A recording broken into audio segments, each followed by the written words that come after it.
just a terrible physique we're dealing with at the moment. I'm see if I can step here. Very unhappy, man.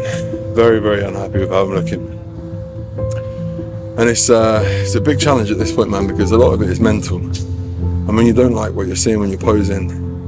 You don't like what you're seeing when you're training. You don't feel good. Sorry, this is a very moany vlog, but you know me, man. I have to bring the real feelings and honesty. And I think above all this show really does mean a lot to me. But like, not just to turn up. Really, the battle I'm going through right now is, are these 10 days worth it to bring what at the moment at least looks like a subpar physique? I mean, everything can change in 10 days, we all know that. At this stage of prep, at this stage of body composition, it can all change. So the mantra at the moment is simply day by day, hour by hour, get through the next one, do the next step, do the next 1,000 steps, do the next training session, eat the next meal, go to bed without eating more. So that is what we're doing. But that is the couple of days of training at the shed done. I'll wrap this one up here because I think this has been a largely moany vlog, and I do apologise for that. But what I will say, welcome back to YouTube, people. You catch us here at Muscle Ice Bethnal Green at the end of the pool session. So this is not going to be a training vlog, as you might have guessed by the title. And as you might have guessed by the title, this is not clickbait, and you'll know this if you follow my Instagram anyway. Prep is done. We pulled the plug. We pulled the plug last week. I recorded a video up at the shed last week on my own, which I don't think anyone has seen the footage of, even my wife, unless she's watched through the clips. But I was miserable, man. You could tell the fight had left me, the hunger had left me, the enjoyment had left me, and from learning from my previous prep mistakes and the way that I was feeling, we kind of decided it's time to call it a day. I mean, the decision was all on me, but with help from those around me. The bottom line is, you'll never be as dangerous of an athlete as you can be if you are not enjoying the process. You know, I learned that in the last prep, I learned that even in the prep before, and I never want to be in a position where I'm driving to a show and I don't want to be on stage, or I'm not about to be proud of what I'm going to present. So we decided to call it a day. And there's lots of lessons learned, which is cool, it's fine. I think I probably bit off more than I could chew this year, in terms of the 3 back-to-back shows, then planning Tokyo, then planning the UK. And that's fine, man. We made mistakes, we learn. But I'm feeling much better. I'm feeling much more human. I'm enjoying training, I'm enjoying life. We've put on a few kilos. We're now pulling back a little bit. Not in terms of a yo-yo diet, but I had a few days off and now we're just back on plan. So I'm going to talk in the next few videos about the importance of reverse dieting and controlling your post-show phase. But for now, we will take you on a little journey, and I'll talk to you a little bit more about the decision, what we're doing now, and the plans going forward. But let me give you a little post-show physique update first. How about that?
when the fun stops, stop.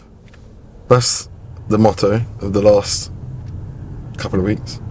Obviously we got back from Tokyo, which, by the way, the Tokyo vlogs are coming, don't worry.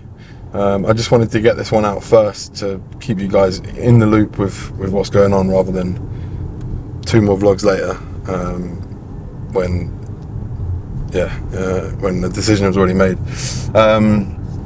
But yeah, we got back from Tokyo, and I sort of had to get straight back into the dig, which I thought I would feel okay with. I thought I'd sort of feel refreshed and ready to kick on. And for a few days I did, and then the dig got to a point where it was the hardest of all prep. Like carbs, I think it was like 240 protein, 80 carb, 25 fat or something ridiculous. And after 6 months of prepping, I simply couldn't face it anymore. And I think the reason I couldn't face it was because my physique was kind of looking worse and worse. And as a result, my ability to execute all the things that you need to do at this phase of a prep was becoming less and less, if you will. My willingness to do what I needed to do, to go and pose every morning when you don't like how you look. Of course, your prep brain to the max, you're not thinking straight anyway, but I've seen my physique look good in this prep, and there's a bit of a roller coaster, right? You watch it get better and better and closer to the thing that you picture in your head for 6 months, and then when you go through shows, it's like this roller coaster. You peak, and then you have the rebound or whatever, and then you peak again, and that obviously went on 3 times. And I think honestly my body wasn't responding how I wanted it to. My mind was no longer confident or motivated because of the fact that my confidence was depleting in terms of, could I bring my best to the UK show? And I think if the show was anywhere else in the world, and I hadn't said to people, come along and see it, it would have been a much, much easier decision. But of course I didn't want to let those people down. I didn't want to let my family and friends down. Ultimately though, your family and friends are there to support you doing something that makes you happy. And the bottom line is, if it's not making you happy anymore, I don't think you can be at your best. And if you're not going to be at your best, why are you competing, I guess, is the bottom line, because we always compete to be a bit better than the last time and improve on the last time.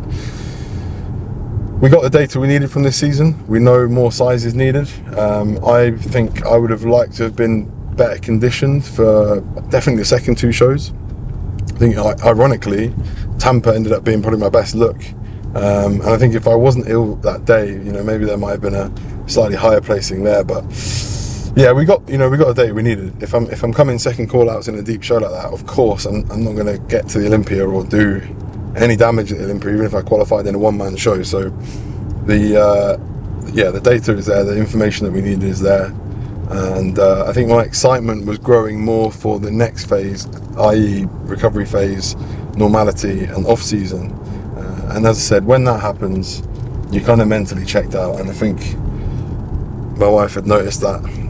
I had noticed that, and that really was the decision that was really the reason that I came to the decision that I did. So there we have it. That is the working behind the maths.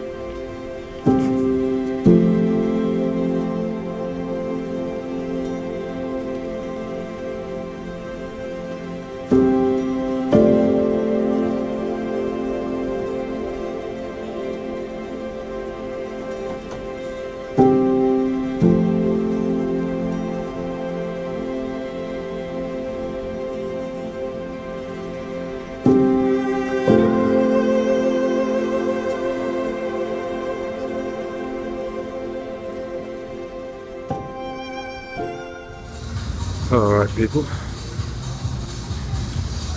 so we're down at Gritness for legs today. This is my lower 1 session. I'm going to talk you through a little bit of what's going on with training now and what the forward looking plan is. We'll run through the full training split in another video, but for now, immediately the post show, post prep, the goal needs to be maximize recovery, absolutely optimize your execution, your form, and your intensity to a level, but We are training with 1 rep in reserve at the moment. We're obviously not at the peak of our recovery capabilities right now. All androgens have been dropped out, except 200 milligrams of test a week. So that's kind of a modified cruise. That'll put me slightly above the natural range, maybe around 40, 45 nanomolar. But of course, having been at, whatever, in the hundreds, my total anabolic dose at the end of prep was close to 2 grams. So we've cut that by 90%. So as you can imagine, recovery will not be as good. However, we obviously do have food in the mix now. We obviously have less output in the mix now. So there are some levels to be aware of. However, I think the goal for this phase for anyone post-show needs to be get the training enjoyment back, number 1. Address any niggles or issues that you've got. In the final week of prep, I actually pulled my back bending over to pick my bag up, which was very annoying. And I'm still dealing with that. So I'm supposed to have hack squat and split squat in today. I'm just making smart swaps with on the squat press, and I'll go with leg extensions. So things like that need to be addressed. Don't cause any injury in this phase. Don't fuck up your off season by starting your off season with an injury. So we're doing legs right now, everything 1 rep on reserve. Volumes at baseline, so it's either 1 or 2 sets. If it's 1 set, it's probably got some mini sets tagged on there, so rest pauses. But the sessions are not particularly long at the moment. I'm just trying to drip feed that intensity and enjoyment back in. Definitely feeling more human in training, which is great.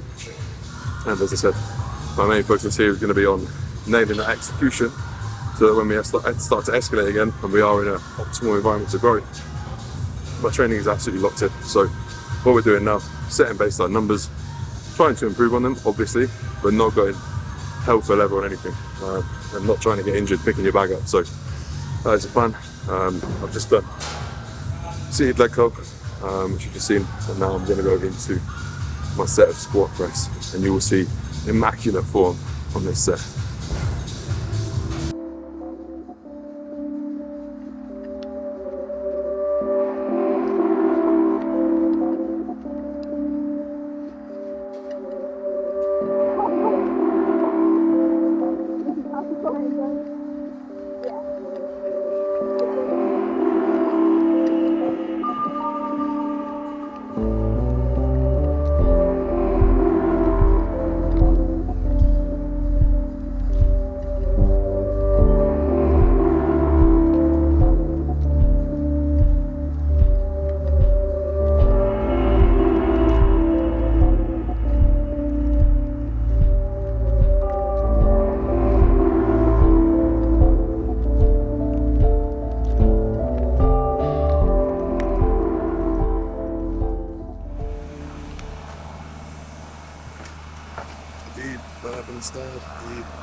Welcome to London, where it takes an hour to drive 15 miles.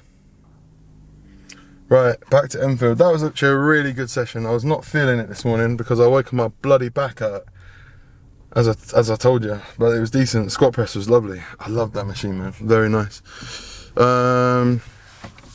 So we got some plans tonight. My wife's meeting her friend, and I'm going to meet one of my OG boys, my day ones. And we were just going to talk a little bit about the good side of being post-prep. Can you hold your thought for a sec? Yeah. I just want to seatbelt on. Yeah. We're on you. Calm and present. Yeah, so we've got plans tonight. I'm going to meet one of my day ones, George. And this is like the nice side of post-prep. This is my approach to post-prep, right?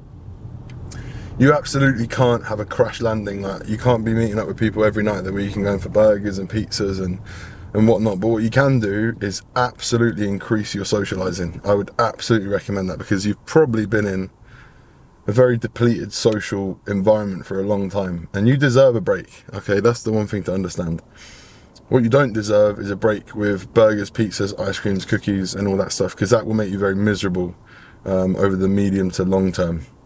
So my goal here is, over the next couple of months, over this cruise period in particular, I want to hold my weight around 112, 113, 114, around that mark. I like how I look at that weight, and there is no reason that I cannot push food up here to very, very manageable amounts with a level of control that enables me to maintain a fantastic physique, even by the standards of where I've been at in terms of condition, okay? So that's my plan. So all we have to do here is be mindful of the choices that we make. So what I'll do when I meet up with George tonight is we will go to somewhere probably Middle Eastern or something like that, and I will make smart choices when it comes to eating out. Of course, I'll hold back some calories and I will overestimate my food that I'm eating in order to make sure that I'm staying within my means, okay?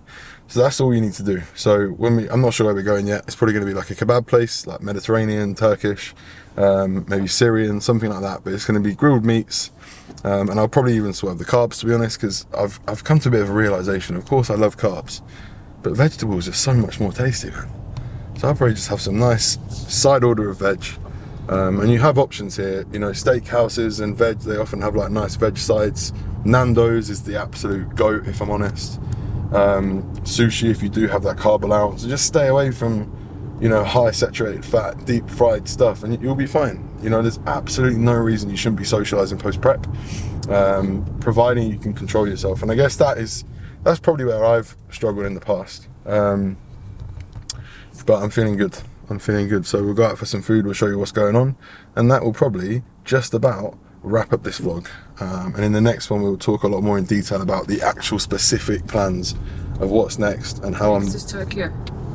Sorry, after Tokyo. I stand corrected. After Tokyo we'll talk to you more specifically about what the goals, plans, aims are, and where I need to improve. So for now, enjoy the rest of this vlog. Look forward to seeing some great style, some lovely food, and my friend George. And then we'll see you in the next one, where we'll go back in time to the Japan trip. I was gonna say the capital of Japan, but I don't know if it is. I don't know if Tokyo is. I don't think it is the capital of Japan. Anyway, we're going to Tokyo. See you in Tokyo. Arigato. Arigato gozaimasu.